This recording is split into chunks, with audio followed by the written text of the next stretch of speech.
Why your tax bill has gone up, Section 24 explained.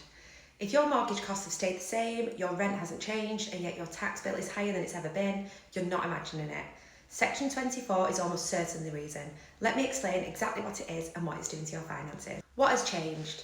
Before Section 24, landlords could deduct their full mortgage interest from rental income before calculating tax. So if you earned $15,000 in rent and paid $10,000 in mortgage interest, you were only taxed on $5,000. Now that's gone.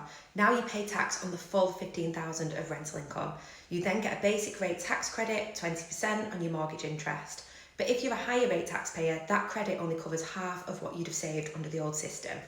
The result? Many landlords are paying tax on money they never actually received as profit. Who it hits the hardest? Section 24 hits hardest in two situations. First, higher and additional rate taxpayers. If you pay 40 or 45% tax, the 20% credit leaves a significant gap that didn't exist before. Second, landlords who have been pushed into a higher tax bracket by the change itself. Because you're now taxed on gross rental income rather than net profit, some landlords have been pulled over the higher rate threshold purely on paper, even though their actual cash position hasn't improved at all. What you can do. There are a few routes worth considering. The most commonly discussed is moving your properties into a limited company. Companies are not subject to Section 24. They can still deduct mortgage interest as a business expense. However, incorporation comes with its own costs. Stamp duty, capital gains tax on transfer, and ongoing accountancy fees. So it only makes sense in certain circumstances and needs proper financial advice before you commit.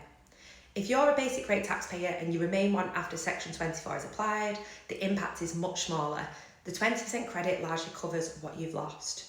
And if you're approaching or crossing the higher rate threshold because of this change, it is worth speaking to an accountant about restructuring, whether that's through incorporation, pension contributions, or other legitimate tax planning.